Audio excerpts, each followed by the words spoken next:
Ubisoft has lost $1.5 billion. To which I have to say, no shit.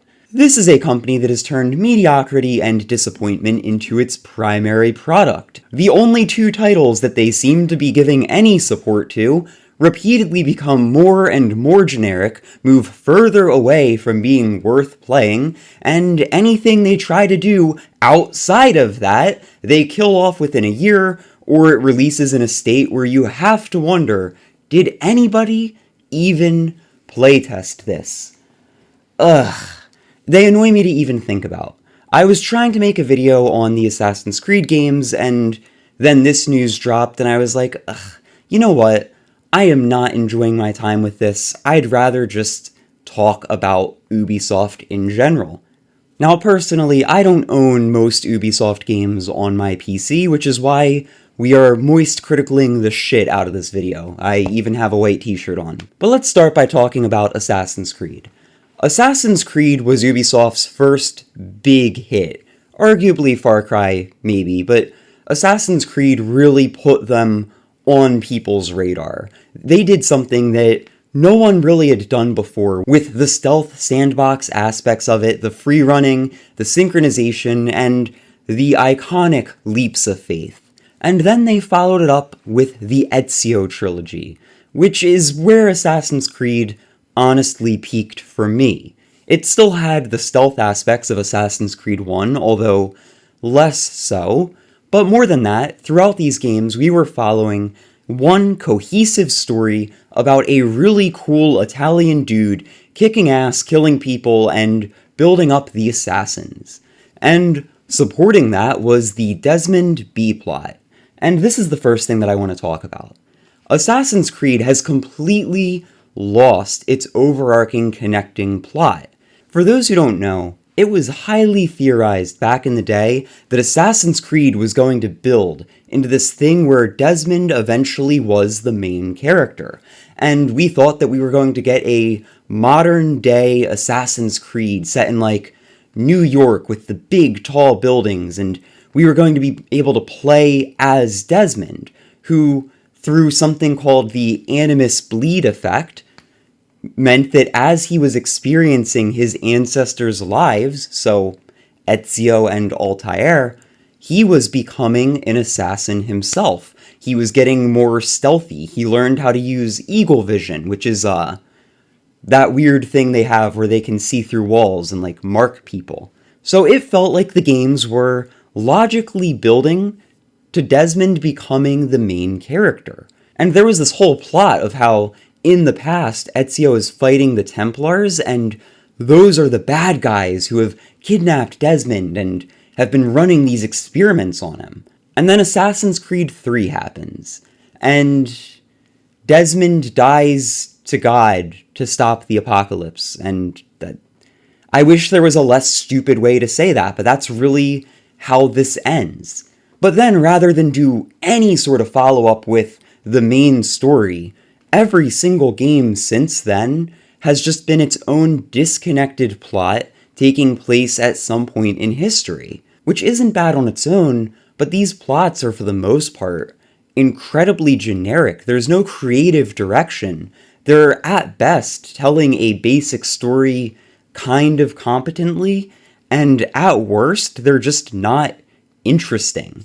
They call it lightning in a bottle with Assassin's Creed 4 Black Flag. But I'm going to say that that isn't because the story itself was amazing. It was because the gameplay was amazing. Because back in the day, Ubisoft used to have an actual soul behind them, and these developers really wanted to make their stupid pirate game. And the higher-ups said no. So rather than give up, they sneak ship combat into Assassin's Creed 3, and they say, oh, look at this ship combat, isn't this cool? Can we make a whole game around this? And the devs look at the ship combat and go, you know what? That is pretty cool. Make your game. Whatever, we'll give it a shot. So the only success that they've had, their only like breakout success since their Assassin's Creed mainline games, came from the devs forcing the company to let them make their vision of a game. What have we done since then? Well, we've lost the soul of the games, and we've moved further and further into what feels like human-generated AI slop, where every single mechanic in these games is built around keeping player engagement rather than trying to make a fun game. Like the leveling in RPG systems, where you're unlocking new abilities and trying to get better gear for your assassin that fits more in a Destiny-like than a story-driven single-player game. The disastrous launch of Skull and Bones, the world's first quadruple A game that, if you've not heard of, one, lucky you, the game is not worth playing, but it's essentially a stripped-down version of Black Flag. So they caught lightning in a bottle, let the lightning go, and then I guess pulled out a magnet and tried to get some of it back, but like, dude, you had a working system. How did you neuter it and turn it into whatever Skull and Bones is? The only thing I can say positive about that game is that it has good ship customization and nice looking maps, but the gameplay itself is just a step down. God, and I need to stop clapping, by the way. Every time I do that into the mic, I have to edit that out. And we're gonna get to Assassin's Creed Shadows. We're gonna get to Assassin's Creed Shadows in a second, but first let's talk about their other games they've tried to make, like X-Defiant, a shooter that actually had potential. There was something there that could have been an incredible game. But then they didn't listen to any feedback from the community, completely ignore everything, do their own shit, fill it with microtransactions. What's gonna get the people to play? We need more microtransactions in our shooter. Balance, people don't like the fact that everyone is just setting up these shields on point and then not taking any gunfights. Fuck you, more microtransactions, let's go. And then they do that. And what comes of that? Oh, the game shuts down not even a year after its launch? It's like this studio doesn't actually want to make games, they want to make money. It's like the YouTubers that are just trying to upload drama every single day for the sake of farming engagement. Like, do you even want to be a YouTuber? Do you like doing this? Or do you just like money? Don't think too hard on what I'm doing. I'm so frustrated that they've broken me out of my apathy and they've given me actual energy to make content. It's insane. It's insane what they've done. And then let's talk about Assassin's Creed Shadows, because, my god, guys, come on. First, I'm not going to say anything about, oh, it went woke or whatever. I don't give a shit. What I am going to say is you took the Assassin's Creed games and you made a character that can't do stealth at all, which, okay, yeah, sure, fine. But the other part of this is Assassin's Creed, one of the most interesting parts of those games to me personally, was how, no matter how close they got to history, you never directly changed history. Everything that you interacted with and every major event that happened that you were involved in, your involvement didn't actually change things. What it did do was it recontextualized stuff to make the war between the Templars and Assassins fit into what we know of history. And in order to maintain that illusion, one of the most important things that they had to do was make it so that your main characters never actually interfered with the lives of real people. I thought the writing behind that and the hoops they jumped through to make that work were incredibly interesting. And then you throw it all away for the sake of letting me play as this one historical black samurai. Why? Why not just include him? He's been in other games. He is actually in Neo 2 as a character that you interact with and can fight, and I love his character in Neo 2.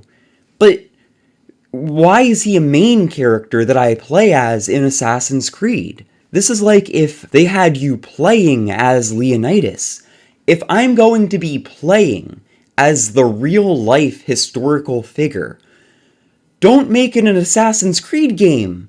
Just make it a game about that person. God. And then Far Cry. Far Cry, I mean, people have been saying for years that the biggest issue is they're just redoing Voss, or Vaughn, again and again. I think it's Voss. But, dude, the open world formula, it itself is not tiresome. What is tiresome is the lack of new ways to engage with it that actually change the core of the gameplay. You're releasing the same core game, but with a different story. And then you're not even changing the story, and you're wondering why sales are down. There's only so many times I can overthrow a dictator before I just sit there and go, alright, what's new about this one? Oh, the location? Is it an interesting location? It's the United States? Not that the United States isn't interesting, but it's so big that it's just hard to create a good feeling environment out of it. We have so much flat land here, it's absurd. Compare that to somewhere like Italy with its rolling hills, and you get why I was so confused. Again though, look, whatever, you can make any location work. The biggest issue with these games is just the story is never new and interesting and fun, and the gameplay isn't innovative enough to actually carry a mediocre story. You want an example of a game that felt like a return to form of Assassin's Creed? Like when I was playing through it, and this is a game I didn't even like, but I was playing through this game and I was like, oh, this is what Ubisoft should be doing. Ghost of Tsushima. Ghost of Tsushima feels like what Assassin's Creed Shadows wishes it was. Because that game is telling a story from start to finish that will keep you invested even if you don't like the game. And rather than try to force the idea of what the game should be, you can tell that the developers just had a vision for the game and did everything that they could to execute on that vision. They gave you two choices, really. You could be this honorable samurai who has to sort of bend his morals but still does his best to stick to the art of the sword, or you could completely abandon that and become a poisonous assassin, like dishonorable scumbag who is killing these guys and watching them die spasming, and you feel messed up for it. But the main hook of that game doesn't come from gameplay or story. It came from the game all the way through marrying the two. And this isn't even getting into the fact that Ubisoft is desperately trying to sell NFT stuff or adding AI to their games, and honestly, I think part of it too is that their studios are just massively bloated. 20,000 developers, studios in every single major country, and all of this for the sake of releasing games that aren't really that great? I don't know. Ubisoft has lost $1.5 billion, or 1.3 billion euros if you're European, and I think anyone who's played their recent games understands why. This is a studio that has completely lost any soul, any heart. Every single time they ship a game, you know it's not going to be something that blows your mind. You know they're not taking any risks, and I don't know, dude. I just kind of still wish that we got that modern day Assassin's Creed. I was waiting on that for most of my childhood just to never get it. And then we go to Japan, which people have been asking for years, and they decide to do this weird hybrid style, whatever. That's all from me. I don't have any more to say on this. Like I said, I moist criticaled the shit out of this video because I didn't feel like gathering footage from all the different games, truthfully. If you enjoyed this rant, great. Glad. Happy that I could entertain. Hopefully I voiced what you're all feeling, and until next time, see ya.